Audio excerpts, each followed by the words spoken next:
By the way, I think we owe a real vote of thanks to Charles Bates and the Twin City Yoga Society for creating this opportunity for us to be together. Thank you.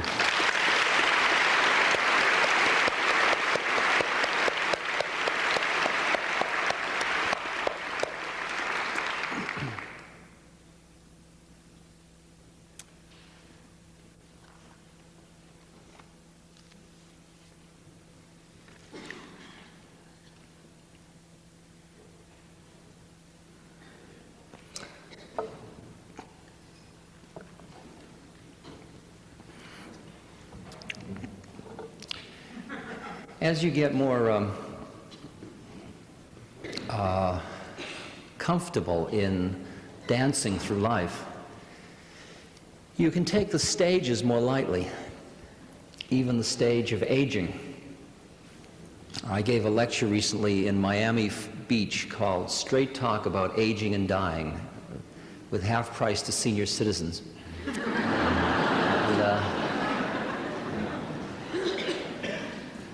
And one of the things that I read at that lecture I'd like to share with you, it's a poem by a woman named Jenny Joseph. It's a warning.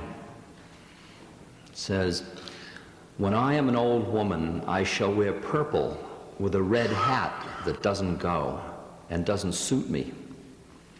And I shall spend my pension on brandy and summer gloves and satin sandals and say, we have no money for butter. I shall sit down on the pavement when I'm tired and gobble up samples in shops and press alarm bells and run my stick along the public railings and make up for the sobriety of my youth. I shall go out in my slippers in the rain and pick the flowers in other people's gardens and learn to spit.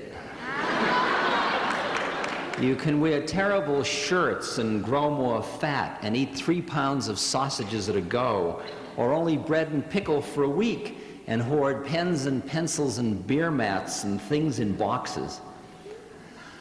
Oh, but now we must have clothes that keep us dry and pay the rent and not swear in the street and set a good example for the children. We must have friends to dinner and read the papers.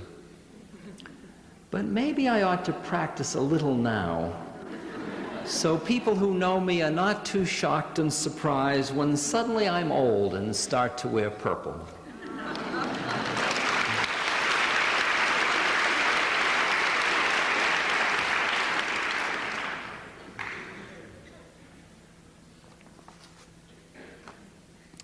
I want to read you this one story from this book called Miracle of Love, which is 1,000 stories about Neem Karoli Baba, who is my guru. It's an excellent book, and you should all get it. I wrote it.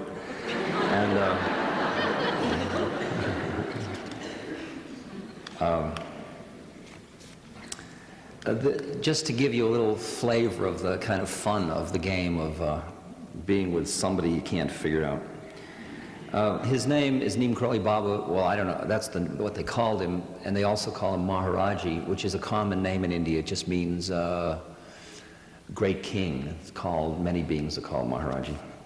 This is a story told to me by a doctor with the World Health Organization. My wife had met Maharaji and come to get me in America and bring me back to meet him. When we first went to see Maharaji, I was put off by what I saw. All these crazy Westerners wearing white clothes and hanging around this fat old man in a blanket. More than anything else, I hated seeing Westerners touch his feet. On my first day there, he totally ignored me. But after the second, third, fourth, fifth, sixth, and seventh days,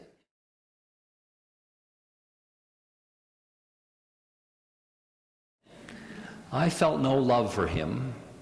In fact, I felt nothing. I decided that my wife had been captured by some crazy cult. By the end of the week, I was ready to leave.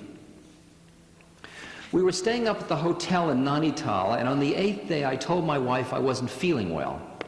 I spent the day walking around the lake thinking that if my wife was so involved in something that was clearly not for me, it must mean that our marriage was at an end.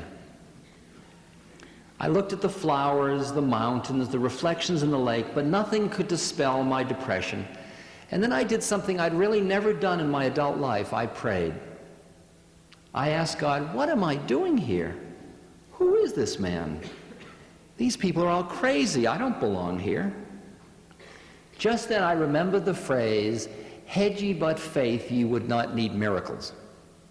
Okay, God, I don't have any faith. Send me a miracle. I kept looking for a rainbow, but nothing happened. So I decided to leave the next day. The next morning we took a taxi down to Kenchi to the temple, it's about 8 miles away, to say goodbye. Although I didn't like Maharaji, I thought I'd just be very honest and have it out with him. We got to Kenchi before anyone else was there, and we sat in front of his tucket, his wooden bed on the porch. Maharaji had not yet come out from inside the room. There was some fruit on the tucket, and one of the apples had fallen on the ground, so I bent over to pick it up. Just then, Maharaji came out of his room and stepped on my hand, pinning me to the ground. So there I was, on my knees, touching his foot. In that position, I detested. How ludicrous. He looked down at me and asked, "Where were you yesterday? Were you at the lake?" He said the word lake in English. When he said the word lake to me, I began to get this strange feeling at the base of my spine. My whole body tingled. It felt very strange. "What were you doing at the lake?" I began to feel very tight. "Were you horseback riding?" "No." "Were you boating?" "No." "Did you go swimming?" "No." Then he leaned over and he spoke very quietly. "Were you talking to God? Did you ask for something?" When he did that, I fell apart and started to cry like a baby. He pulled me over and started pulling my beard, repeating, "Did you ask for something? Did you ask for something?"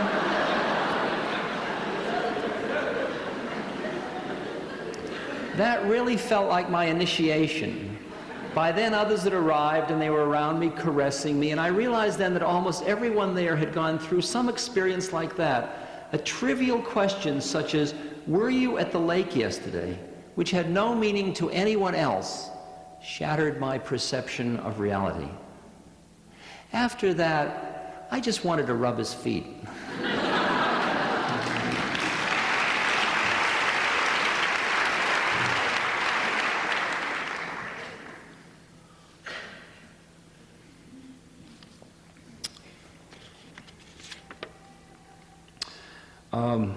One more announcement. As Charles pointed out, I gave you, or most of you, I guess, a copy of this little handout, and on it is a list of things that if you get interested in tithing, you might want to acknowledge or notice. They're good organizations. And one of them is called the Seva Foundation, and the address is in there. And that's a project which I'm involved with, which is really trying to work with preventable and curable blindness in the world. It turns out that 80% of the world's blindness is preventable and curable. It's mostly in third world countries, and it's preventable with tetracycline drops or vitamins, and it's curable with cataract surgery. And at this moment, for example, there are 7 to 9 million people in India waiting for a cataract operation, which with their present technology in the mobile eye hospitals takes 4 minutes, and it costs $10. And some of them are 20 years old, and they will wait the rest of their lives and never have the surgery because there isn't the $10 or the 4 minutes. And so we've just taken on the project. We're working in Nepal at the moment, just catching up with the backlog and training people and getting the whole thing moving again. And each year I do some project to help that. And this year I am raffling off my van. And I have a 1974 Dodge van that gets the phenomenal mileage of 9.5 miles to a gallon. And it uses 1 quart of oil every 500 miles. And for $10, I would deliver it directly to your home if you won the van. And you could be in the raffle. And the raffle is going to be July 4th. And it has cruise control and stereophonic sound and a flip top and an awning and a bed and cabinets, and it's got a lot of love in it. So if you want to play and want to help that project, it's the Save a Foundation. It's in that little booklet. It's the Save a Foundation, just Chelsea, Michigan gets there. Okay, that is all the announcements. Let's play Ask Dr. Das. Now let me explain to you, in this game, I'll repeat the questions, and you'll have to say them loud if you're up there, but I'll hear them. And raise your hand and I'll acknowledge it. And but understand this, that I am a little like the wise man in Thurber's fairy tale called The 13 Clocks. The wise man gives good advice to the prince as to how to save the princess. But then he says, I must tell you, sire, that I am under a curse, and 50% of the time I'm wrong, and I don't know which 50% it is. And I am under that predicament that everything I say sounds like truth to me. So I wouldn't know it if I wouldn't know. So you have to listen with your heart. And if what I say feels good, use it. And if not, just run it through like Chinese food and figure it's just my mashugana business. That's a Sanskrit word that means confused.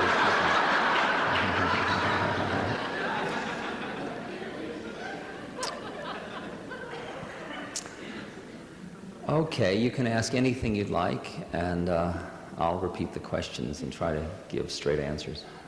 Questions? Yeah.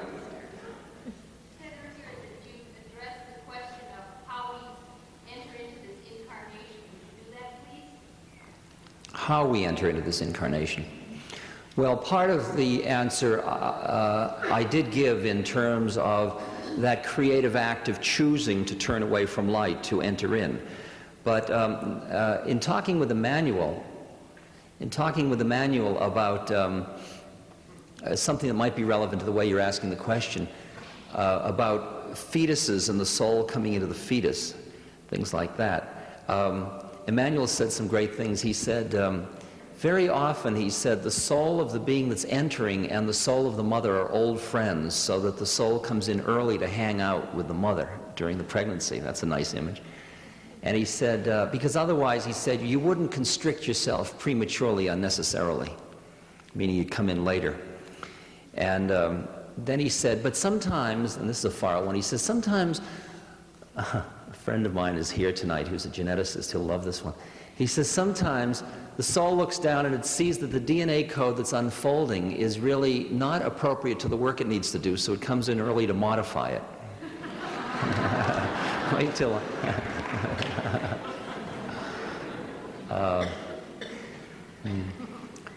But I gather, I get a sense of it's like an infinite regression, like the soul creates a set of predisposing characteristics of the kind of parents and the kind of environment and so on.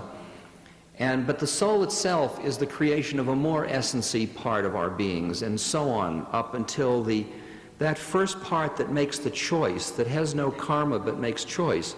Your human mind just can't conceive of that. You can only touch it in your being, but you can't really conceive of it. So it's like an infinite set of regressions into that which chooses to come into a body and to incarnate. But I really do experience my life as my own creation most of the time, much of the time. Questions?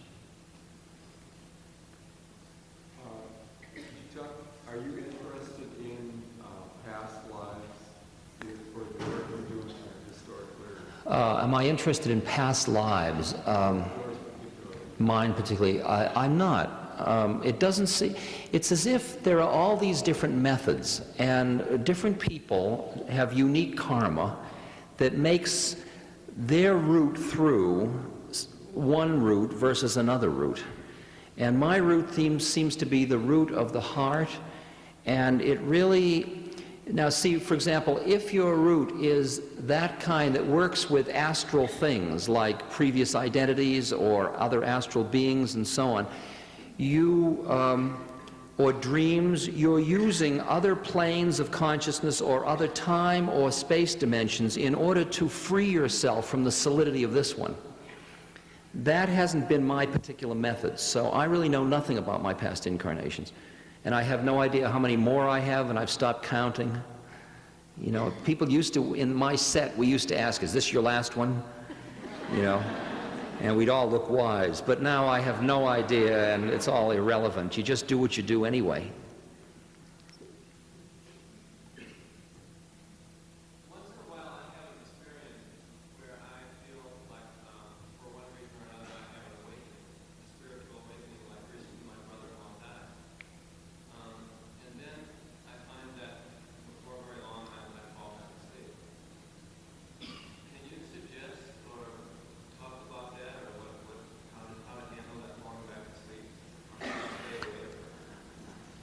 The statement is, now and then I have an awakening, like recently when a member of the family died and I awakened through it, and then I fall back asleep. Can you talk about the dealing with that issue of falling back asleep? To the extent that you attempt to push away falling back asleep, that is already another asleep mechanism. And in a funny way, there really, this is a terrible thing to say when I'm being sponsored by a yoga society, but in a funny way to say there's really nothing you can do about it. Because even your attempts to get out of it are all a certain kind of sleepwalking.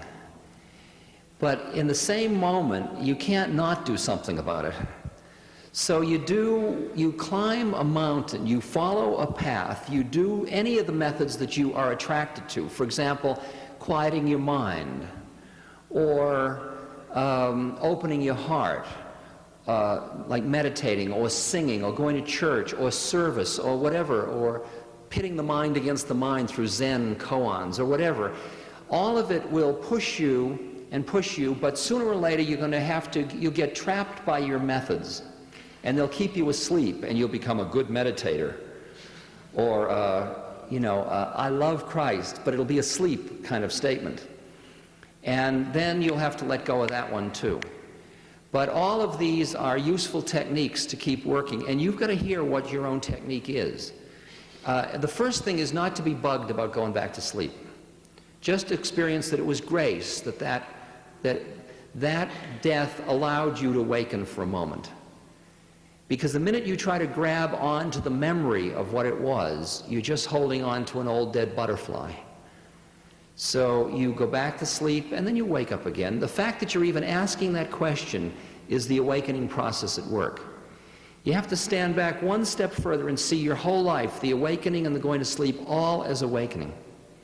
Just get into a bigger time span, and you'll be able to allow the dance to go on, up and down and up and down. But you have to listen for your own method. And people have unique methods that they will be attractive to them. Questions? Sort of relates to the example of the banker you cited before. Do you see the change in people?